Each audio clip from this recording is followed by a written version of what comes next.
Oi, tudo bem? Esse é o BTC Money, seu programa de finanças pessoais e investimentos da BTC.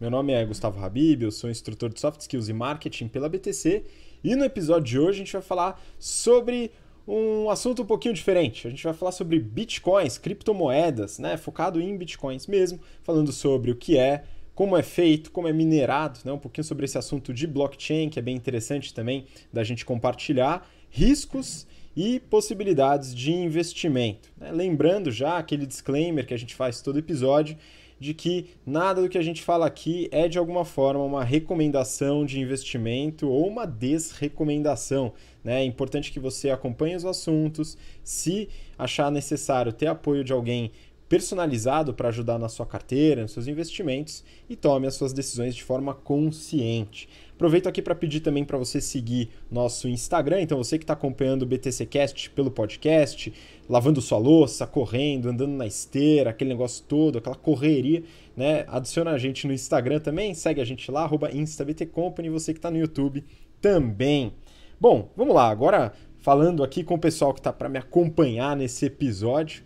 Estou com os meus dois companheiros de bancada aqui, na bancada caseira, né? Que o programa é feito sempre em home office. Rafael Lopes, instrutor de risco e performance do nosso curso voltado para mercado financeiro, General Finance Program. Fala aí, Rafa, como é que tá esse isolamento aí? Fala pessoal, tudo bem? Até ontem não existia, né? A partir de hoje eu não saio mais de casa, cara.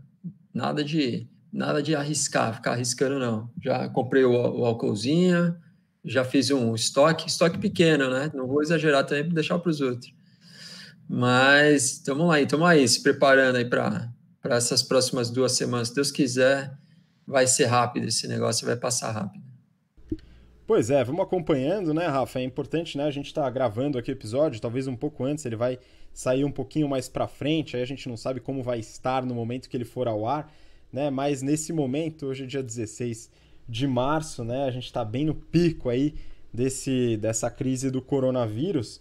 E também, né, o Rafa falou um ponto importante, né? Fazer muito estoque de produtos quaisquer que sejam pode prejudicar a colaboração entre todo mundo. Então pedimos aí uma consciência importante, né? A BTC não está fazendo estoque de nada, até porque estoque é dinheiro parado e a gente não gosta de dinheiro parado. Bom, continuando aqui na bancada, Marco Palhares, instrutor de investimentos do General Business Program. E aí, Marquinho, e você, como é que tá? Tudo excelente aqui, Habib. Tirando a emoção da Bolsa, né? Hoje, dia 16 do 3 que a gente está gravando, a Bolsa passando pelo quinto Circuit Breaker em 5 dias, né? E vamos que vamos, né? Fazer a parte do isolamento, né? A gente está no começo da pandemia aqui em São Paulo, os casos estão exponenciais. E obrigado pelo convite, falar hoje sobre Bitcoin. Muito bom. Bom, vamos começar, pessoal. É o seguinte, né? O último episódio que a gente gravou, a gente falou sobre classes de ativos, né? A gente começou a falar um pouco sobre montagem de carteira de investimentos, os tipos de ativos que a gente pode investir. E é importante, né? Acho que vale a pena o Rafa dar uma luz aí, né? Fazer uma pequena revisão, né, de algumas classes de ativos que a gente comentou para diversificar os investimentos. Né? Todo mundo apavorado com a bolsa, não tem só a bolsa para se investir. E aí eu queria que a gente introduzisse no assunto de moedas, hein? Então, Rafa, manda bala aí, cara. Dá esse resuminho aí, vamos começar a falar de moedas. Legal. O Bitcoin é uma moeda como qualquer outra, só que ele guarda algumas diferenças. Mas é uma moeda como qualquer outra, no sentido que ele pode ser utilizado para intermediar uma transação de compra e venda de mercadorias, ok? O Bitcoin é uma moeda que a gente chama que é uma moeda peer-to-peer, porque quando a gente utiliza o Bitcoin, não existe a figura do intermediador, não existe a figura de um banco, não existe a figura de uma maquininha de cartão de crédito através da qual você vai fazer a sua operação. Então, nesse sentido, o Bitcoin é o que a gente chama que essa operação é uma operação descentralizada, justamente por conta da não existência ou não participação dos bancos, né, e dessas figuras com as quais a gente já está tão acostumado, né? Por conta disso, existe todo um processo aí que é um processo de confirmação dessa operação. E aí a gente, para que isso seja realizado, em geral envolve outras pessoas que também fazem parte aí desse mercado de bitcoins, né? Aí vamos entrar um pouquinho mais no detalhe, a gente já explora um pouquinho mais disso com vocês, pessoal. Boa, então vamos lá, né? Só para retomar, Rafa, o Rafa começou a falar sobre o Bitcoin em si, né? A forma, o que é o Bitcoin, né? Interessante a gente ter ponderar dessa forma, porque muita gente quando vai montar sua carteira, né? Antes até de falar de Bitcoin, a gente fala de moedas. Tem pessoas que gostam de pegar uma parte do seu investimento, né? Da sua carteira, da sua poupança e colocar, por exemplo, em dólar, colocar em ouro, colocar em outras moedas. E aí surge o Bitcoin como uma outra possibilidade. Né? O fato de moeda, existe uma controvérsia aí se moeda é ou não uma classe de ativos, né? Tem uma série de discussões sobre o assunto, né? Mas independente de qualquer coisa, é uma forma de você alocar o seu recurso, o seu dinheiro. Né? E aí o Bitcoin surge como uma outra possibilidade, né? Dentre essas moedas todas. Né? E aí, Marquinho, você que já investiu, não sei se continua investindo em Bitcoin, né? A gente tem o que o Rafa falou, né? Então é uma moeda que é descentralizada, né? Depende da rede das pessoas que trabalham e transacionam para trazer confiança para o sistema, que é um sistema tecnológico que está muito, muito interessante hoje em dia, que é o blockchain, né? Então se a gente falar do blockchain, o que é esse negócio aí, Marquinho, mais ou menos? Dá uma luz para a gente. Legal, Habib. O blockchain, ele é uma tecnologia que surgiu com o Bitcoin, né? E muita gente faz essa ligação, né, intrínseca, mas o blockchain, ele é um livro contábil. A grande realidade é que ele é um livro contábil aberto, feito por essas chains, né? Essas correntes, né? Então você faz uma corrente, como que funciona isso tecnicamente, né? Então quando você tem uma transação de Bitcoin, então por exemplo, eu mandei um Bitcoin para o Rafael, Bitcoin hoje, né? Aqui no dia 16 está valendo algo em torno de R$ 25.000.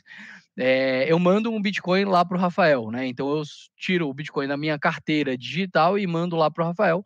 Essa transação e várias outras, elas ficam matematicamente dentro de uma corrente. E uma vez que essa corrente ela é consolidada, ela fica nesse livro contábil pelo resto da vida. Então, daqui a 100 anos, quando a gente quiser, por exemplo, tirar dúvida, falar, Rafael, quanto foi que eu te paguei lá naquele dia 16 de março de 2020? Você pode voltar nesse livro contábil, que é aberto, e consegue achar lá o blockchain e consegue identificar essa transação. Né? Então, o Bitcoin ele é 100% rastreável. Né? Essa que é a figura do blockchain. Boa, e aí, legal. Então o pessoal tem usado a tecnologia do blockchain, né, para poder criar uma transação financeira através do Bitcoin. É interessante que tem outras criptomoedas que utilizam da mesma tecnologia do blockchain, né, e aí estão tentando aí se consolidar também. Né, e o blockchain, né, até é importante salientar, é uma tecnologia que não precisa ser usada apenas para criptomoedas, pode ser usada para qualquer tipo de operação, né, que vale a pena utilizar esse tipo de rede dentro das empresas ou entre pessoas também. Né? E aí tem um ponto importante, né, já voltando para o Bitcoin mesmo, né, dentro dessa tecnologia, é que o Bitcoin ele tem um limite, né? Ele foi criado, acho que vale a pena, Marquinhos, até falar um pouquinho da história, né? Porque eu queria entrar nessa questão da mineração. Um monte de gente fala de minerar blockchain, então tem aquela analogia entre o blockchain, minerar Bitcoin. Analogia entre o Bitcoin e o ouro. Né? Então o ouro você vai lá, minera, no começo é mais fácil, tá na superfície, depois fica super difícil, né? E tem um pouco disso nessa tecnologia. E o Bitcoin tem um limite, né? Então dá um overview aí pra gente sobre isso, por favor. Legal, então vamos lá. Como que foi criado o Bitcoin, né? O Bitcoin, ele nada mais é do que um algoritmo, né? Então, ele foi feito por uma figura lendária e desconhecida, anônima, chamada Satoshi Nakamoto. Esse white paper foi publicado em 2008, e em 2009, o próprio Satoshi começou a fazer a mineração do blockchain, né? Fazer a mineração do Bitcoin. É engraçado que, assim, ele nos dá uma dica do motivo pelo qual ele criou o Bitcoin no primeiro bloco minerado, na qual ele colocou uma manchete do jornal The Times, em janeiro de 2009. Essa mensagem que ele colocou lá, que se refere ao The Times, é o seguinte: Chancellor on brink of second bailout for banks. Qual foi o motivo pelo qual o Satoshi criou aí o BTC? Né? Lá no meio da crise de 2008, 2009, no subprime, o que o governo fez para salvar os bancos, para salvar a economia? Ele começou a imprimir dinheiro, a injetar muito dinheiro na economia. E a gente sabe que a injeção de dinheiro é literalmente inflação e leva à desvalorização daquele dinheiro que você tem. Então, o Satoshi, quando fez esse Bitcoin, essa moeda nova, ele quis fazer de uma forma que não houvesse interferência de políticos. Então, cara, eu quero criar uma moeda que não pode simplesmente um político lá, um presidente, ir lá e criar mais 1,5 trilhão. Né, coisas desse tipo, uma moeda que não vai se desvalorizar. Foi aí que foi criado o Bitcoin. É bastante legal, assim, é bastante interessante falar que o Bitcoin ele se diferencia de outras moedas digitais. Gente, só para trazer um número aqui para vocês, né? Hoje a grande maioria das moedas são digitais. O próprio real, 2/3 da nossa moeda real existe só em bits, né? 1/3 ele existe em papel moeda, efetivamente falando. Então as moedas elas já são digitais, queira a gente ou não. Mas um fato legal do Bitcoin é que ele dá uma proteção a mais. Ela é uma proteção de criptografia, né? Ou seja, para você conseguir, por exemplo, fraudar um Bitcoin, você precisa de muita força computacional. Tanto é que fazem aí 11, 12 anos que o Bitcoin existe e até hoje ele não foi fraudado.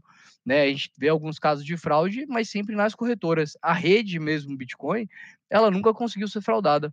E isso é legal porque, aí o Rafa pode explicar um pouquinho melhor, se você tem força computacional para conseguir hackear o Bitcoin, é muito melhor, você tem um incentivo muito maior de usar essa força computacional para minerar o Bitcoin, ou seja, para deixar a estrutura do Bitcoin ainda mais forte. Boa, boa, Marquinho. Não, isso é interessante, né? Tem algumas controvérsias aí no caso das políticas públicas, né? De injeção financeira, né? Aquela história toda do quantitative easing, né? E como isso tem afetado a economia. Isso vale um episódio, inclusive. A gente fala mais sobre isso em breve, mas é importante colocar o pontual histórico e o motivo, né? O motivo foi esse pelo qual o Bitcoin foi criado, né? E tende a ajudar nesse processo. Agora, você falou da parte de mineração, eu queria saber, Rafa, por que essa força computacional, né? É difícil minerar Bitcoin, né? O que a gente sabe Bitcoin tem um limite, né? O fundador lá, a figura lendária definiu que são 21 milhões de Bitcoins, hoje a gente tem mais ou menos 15 milhões, né? E disso não passa. Então, o que é essa dificuldade, né? E o que gera a confiança e estrutura da rede através dessa mineração, hein, Rafa? É importante saber que o Bitcoin ele é criado, ou seja, novos Bitcoins são criados dentro desse processo de mineração. E em que momento esse processo ele existe, ele acontece? Ele existe quando é necessário que uma transação seja confirmada. Então, como o Bitcoin é uma moeda que é peer-to-peer, ou seja, existe só você e sua contraparte, não existe a figura, ou não existiria a figura daquele que verificaria, ou seja, confirmaria que aquela transação efetivamente está correta, que existiu, que está tudo certo. Então, como que isso é feito? No momento em que uma transação é realizada, existe uma figura de uma terceira pessoa que faz a confirmação, mas de que maneira? Através da solução de um problema matemático. E esse problema matemático, ele se torna mais complexo na medida em que mais bitcoins existem. Então, é por isso que vocês fizeram a analogia com o ouro, né? No início, aqueles que fizeram as minerações no início, né, as primeiras vezes, tiveram muita facilidade, porque ainda não eram problemas tão complexos. Hoje, para que alguém minere, ou seja, faça essa validação, a dificuldade é muitíssimo maior, ou seja, muito mais recurso computacional vai ter que ser empregado, muito mais energia, porque vai levar um pouco mais de tempo. Você vai precisar de muito mais dedicação, ou seja, as pessoas que estão ali por trás, né, fazendo todo aquele trabalho para desvendar esses problemas, também vão ter que dedicar mais tempo a isso, ou seja, você precisa de cada vez mais recursos. Mas qual é o incentivo para que essas pessoas façam isso? O incentivo é o seguinte: no momento em que elas conseguem solucionar esse problema, novas bitcoins são geradas, ou seja, elas ganham bitcoins para fazer isso. Então, o processo de mineração serve para gerar novas bitcoins, mas ele se torna cada vez mais complexo. E é por isso que existe esse limite que vocês colocaram, né?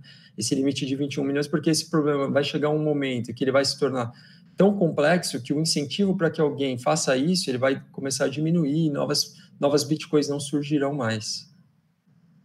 Boa, legal. Então é interessante notar, né, que tem essa dificuldade. Não é tão fácil, né? O Bitcoin pode ser criado, né, através desse processo de mineração, mas é cada vez mais difícil. E existe esse limite, né, definido aí de número de Bitcoins a partir do qual não serão mais criados. E aí como é que funciona para regular a transação, né? Ainda existe uma taxa para as pessoas que fazem esse trabalho de mineração para gerar confiança no sistema. E aí, falando de confiança, Marquinho, eu vou querer saber de você. É o seguinte, né? A gente tem a ideia do que é, como é feito, né? Então, é tecnologicamente seguro, mas eu acredito que tem alguns riscos, né? Eu queria bater um papo contigo nesse sentido, né? Ontem era domingo, né? Eu pedi uma bela de uma massa através de um aplicativo de entrega, né? Tô sentindo ela até agora no meu estômago. De qualquer forma, eu não consegui pagar essa Beleza, hein? massa. Pois é, Rafa, né? O negócio tá complicado aqui. Mas eu não consegui fazer o pagamento dessa compra via Bitcoin, não tinha essa opção, né? Então, nem tudo aceita a transação via Bitcoin. E também, se eu quiser liquidar um contrato, né, ou um banco no qual eu invisto via CDB quebra e eu preciso acessar o FGC, esses contratos todos estão regulados pela moeda do país, aqui no caso real, se for nos Estados Unidos é em dólar. Então isso é um risco, Marquinhos, você acha que representa? O que você vê nesse aspecto da popularização e do risco de mercado e de liquidez da Bitcoin nesse sentido? Legal, Habib. Eu acho que é uma tendência, né? O Bitcoin ela é uma tecnologia muito nova, né? Moedas criptográficas existem há menos de 12 anos. É óbvio que você não vai conseguir ainda comprar pizza, né? Via Bitcoin, ou não aqui no Brasil, né? Porque a primeira transação efetivamente de Bitcoin foi efetivamente uma pizza que se pagou, se não me engano, 12 mil Bitcoins nessa pizza, você é o cara de entrega mais rico do mundo, né? Hoje, cada Bitcoin valendo 25 mil reais. Mas é uma consequência natural, né? Eu, por exemplo, eu já comprei livro em Bitcoin. Uma editora, ela tinha lá uma carteira Bitcoin e eu transferi os Bitcoins, eles me deram os livros, né? Eu já tive Bitcoin, eu comprei ele em 2016 como ativo especulativo mesmo, né? É exatamente isso. Eu fui naquela época, 2016, nesse call de que é importante que uma moeda lastreada em criptografia tem muito mais valor do que uma moeda lastreada em honestidade de político. Fiz esse call, falei, vou comprar esse negócio, que estava lá uns R$ 1.500. Na época, comprei um Bitcoin, e aí, quando a gente foi dar a entrada nesse apartamento aqui, aí a gente vendeu esse Bitcoin aí lá por 16 mil reais. Né? Foi bem triste na época, porque logo que a gente vendeu o Bitcoin, passou-se 3 dias e o Bitcoin começou a subir, aí foi para 20 mil reais, e eu chorando, aí depois ele foi para 25 mil reais, bateu 60 mil reais lá no 2016, 2017, mas depois caiu tudo de novo, hoje ele está aí consolidado aí em 25 mil reais. Né? Então, quais são os riscos, tá? O risco, gente, é o risco de não ter uma contraparte, né? Como já diria Hayek, o dinheiro, ele é muito mais uma qualidade de um produto do que efetivamente um produto em si, né? Então, se você está numa sociedade que as pessoas aceitam sal, cara, sal é a moeda, né? Se você acredita que numa sociedade conchas podem ser trocadas e fazer comércio utilizando isso daí, a concha é uma moeda, né? Então, moeda é uma qualidade que os ativos têm. Hoje, o Bitcoin ele existe como um facilitador para muitas poucas coisas, em toda distante do nosso dia a dia, mas é natural que com a tecnologia a gente veja cada vez mais lugares aceitando Bitcoin, né? É óbvio que toda a regulação que os estados têm imposto ao Bitcoin tem dificultado e atrasado muito isso daí. Mas é uma questão natural, Habib, na minha opinião. Eu acho, realmente vem da criação de confiança do povo, né? E depende muito do uso, né? Da escalabilidade do negócio. Quanto mais pessoas confiarem, mais pessoas tendem a confiar. É um pouco em relação àquela curva de inovação que a gente fala, a curva S de inovação, dentro dos estudos de inovação e marketing, né? Onde você tem os early adopters, o negócio vai crescendo até que no final você tem muita gente usando, né? Ao mesmo tempo, você tem o risco de quebra desse sistema de confiança, né? Então, como você falou, né? É um ativo de risco, né? E aí é importante ter essa clareza, né? E falando nisso, Rafa, você que é o CFP, né, o planejador financeiro aí nosso, trabalha muito com alocação de carteira, né? Vamos supor que uma pessoa queira colocar Bitcoin na sua carteira de forma especulativa, né? E aí, como é que você ponderaria isso, né? Que tipo de ativo é esse? Se é um ativo, né? Como que você coloca isso numa carteira ou não coloca de jeito nenhum? Como é que funciona essa dinâmica aí na sua visão? As moedas puramente não são consideradas classes de ativos, né? Na verdade, existe uma discussão, mas elas não podem não ser consideradas classes de ativos. Então, nesse sentido, não serviria como uma classe de alocação, vamos dizer assim, né? Uma diferença do Bitcoin para as outras moedas é que no dólar ou no real, existem várias maneiras da gente se expor a essas moedas, né? Por exemplo, se eu comprar uma BDR, que é o que a gente comentou aqui no episódio passado, como o ativo que dá lastro àquela BDR, ele é denominado em dólar, eu estou exposto à variação do preço do ativo, né, da ação, por exemplo, a ação do Google, mas como aquela ação é denominada em dólar, eu também estou exposto à oscilação cambial, à oscilação do dólar. Com o Bitcoin não acontece isso, né, porque a gente não tem ativos financeiros ou produtos sendo negociados que são denominados em Bitcoin. Ou seja, que o valor dele é passado, que o preço dele é denominado em Bitcoin. Então, para que a gente tenha exposição ao Bitcoin, a gente tem que puramente ir lá e comprar a moeda. E os mecanismos, né, de oferta e demanda, ou seja, como é que a gente faz para... o que regula as forças de oferta e demanda de Bitcoins, também não está relacionado diretamente, por exemplo, à transmissão, ao movimento de divisas entre países, né? Então, por exemplo, o dólar, no momento de crise, ele se valoriza por quê? Porque tem muito investidor indo lá para os Estados Unidos, querendo comprar título público americano, só que para comprar título público você tem que comprar o dólar antes, né? Com o Bitcoin isso não acontece. Então, basicamente, o que define o valor do Bitcoin é o custo para que você minere, porque para que você, dessa maneira que você vai regular a oferta de moedas. Então, no momento em que ela está mais cara, existe mais incentivo para você aumentar a oferta, o que regularia um pouco. Por outro lado, quando o Bitcoin está muito barato, você tem menos incentivo para gerar mais oferta, né? Então, nesse sentido, você tem um controle, ou seja, quando ela está mais cara, você tem de aumentar a oferta que levaria a cair, quando ela está mais barata, a oferta deve ficar um pouco mais limitada. E muitas pessoas compram e vendem Bitcoin por uma motivação puramente especulativa. Então, o cara compra o Bitcoin esperando que ele se valorize para que ele seja vendido a um preço mais alto e quem comprou embolsa o lucro, né? Então, assim, é difícil você olhar para o Bitcoin e identificar fundamentos ou razões para movimentos. É realmente uma atividade especulativa. Nesse sentido, você pode colocar um pouquinho de Bitcoin na sua carteira, pega um pouco do seu dinheiro e compra Bitcoin ali, para, né, enfim, por alguma razão, com uma expectativa de ganho, mas é uma alocação altamente especulativa e a gente pode até praticamente separar, né, a parcela alocada em Bitcoin do resto do que seria a outra parte da administração da carteira, porque é difícil pensar num efeito de diversificação, é realmente uma coisa meio que quase que jogar dado, né? Fica difícil ter muita previsibilidade sobre o que vai acontecer com a moeda. Obviamente, em momentos que ela está muito barata, pode existir uma pequena simetria para valorização e vice-versa, mas ainda assim é uma atividade extremamente especulativa. Cara, muito bom você pontuar isso, Rafa, porque, em geral, quando a gente fala das classes de ativos, tem uma série de correlações entre taxa de juros, valorização ou desvalorização cambial, ambiente econômico, balança comercial, todos, até o próprio cisnes negros da vida, como o coronavírus, né? Então, cisne negro é a expressão lá do Taleb, né? O Marquinho aí é fã do Taleb, né? Que fala de eventos imprevisíveis, né? De certa forma, que mudam muito o cotidiano e nesse caso é muito difícil fazer isso com o Bitcoin, né? Não tem muita correlação, pelo menos estudada até então, que a gente tem encontrado, que eu tenho encontrado até agora, né? Que nem tem, por exemplo, em outros ativos que a gente conhece, né? Então é importante essa colocação e quase sempre de uma forma especulativa. Tá, aqui antes de passar a bola aí para o Marquinho, né, fazer alguns comentários sobre esse ponto, né, algumas pessoas ligam Bitcoin com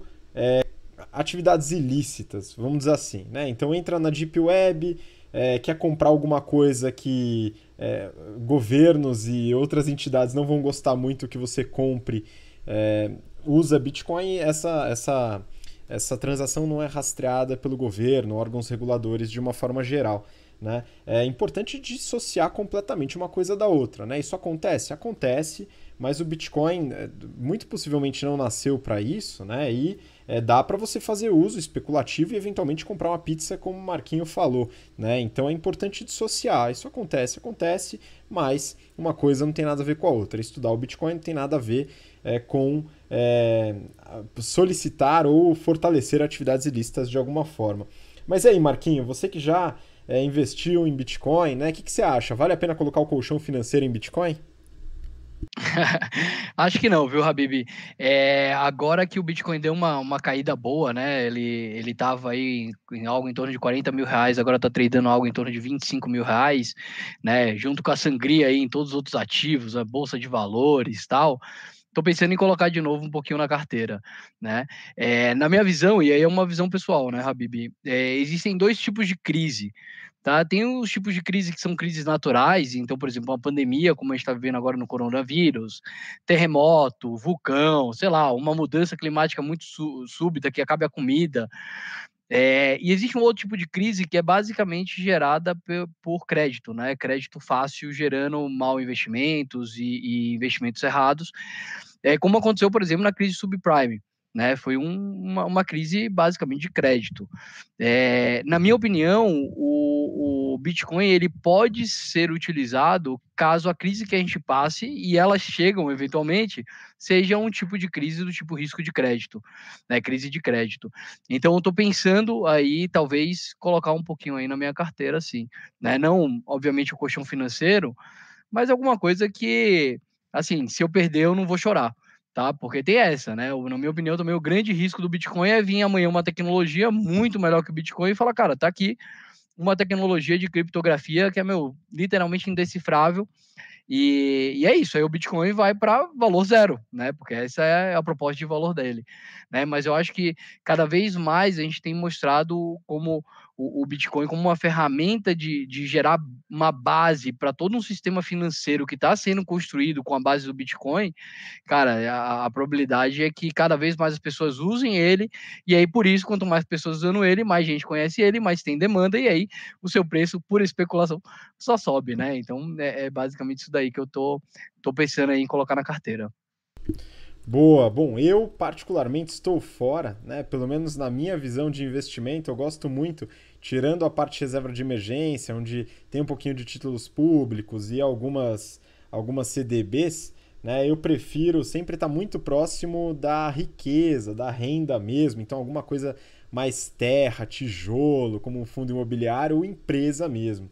Apesar de que nesse momento as empresas também dão uma dificultada, mas o trabalho continua, né? É importante. Então eu acabo deixando de fora, né? E você, Rafa, já tem Bitcoin, vai comprar, o que você vai fazer?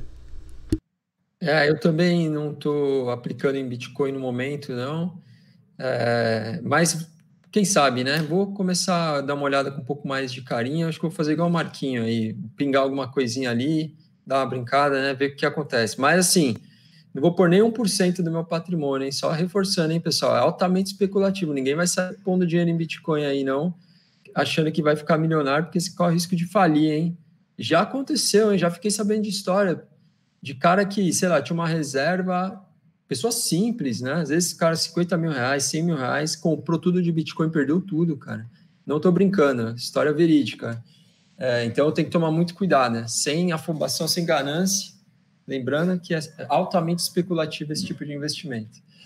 Exato, Rafa. Por isso que é muito importante fazer um trabalho bem firme, né, de montagem de carteira, né, alocação de ativos, fazer uma seleção, como o Marco frisou muito bem aqui nos últimos episódios, né, entender muito bem os objetivos que você tem ao investir. A gente falou sobre isso, né, de forma firme aí no último episódio, né, quais objetivos você pode ter, seja reserva de emergência, aposentadoria, uma viagem, né, a partir disso você diversifica, né, monta uma carteira adequada aos seus próprios objetivos. Bom, pessoal, acho que nesse episódio ficamos por aqui, tá? Não sei se tem algum ponto a mais aí que eu esqueci de abordar, mas se quiser, Marquinho, fala aí, complementa ou manda a sua despedida pro pessoal. Boa, é só uma complementação, né, sobre a primeira compra feita em Bitcoin, né, que foram 2 pizzas. Aconteceu no dia 22 de maio de 2010. Inclusive, dia 22 de maio, até hoje, é comemorado o Bitcoin Pizza Day, pelo pessoal que é entusiasta aí do Bitcoin. E foram o Latso Ranieski, sei lá como é que se pronuncia isso, comprou 2 pizzas pagando 10 mil Bitcoins. Essas 2 pizzas hoje em dia são conhecidas como as 2 pizzas mais caras do mundo, né? Em valores de hoje, esses 10 mil Bitcoins valem algo em torno de 250 milhões de reais, né? Então, é isso que a gente vai, quando a gente coloca em Bitcoin, é isso, é uma especulação na expectativa que aquele negócio, aquele ativo aumente de valor. Então, Habib, já me despedindo. Pessoal, obrigado por terem assistido, ouvido até aqui. Até o próximo BTC Money. Valeu, Marquinho, obrigado. E informação boa, né? Uma pizza bem cara, né? Uma pizza cada uma aí, 125 milhões de dólares, já tá adequado, né? Bom, Rafa, manda aí sua despedida pro pessoal. Oi, pessoal, um prazer estar com vocês mais uma vez. Até o próximo episódio. Muito obrigado, Rafa. Obrigado, Marquinhos. Obrigado você que ouviu ou assistiu até agora, pela paciência e interesse. Se você quiser saber de mais algum tema, um pouco mais, que a gente fale mais sobre Bitcoin ou sobre criptomoedas e blockchain, manda uma mensagem pra gente no Instagram, @instabtcompany, ou outros temas que você queira saber também. Nos vemos na próxima semana. Um grande abraço. Tchau, tchau. Até lá.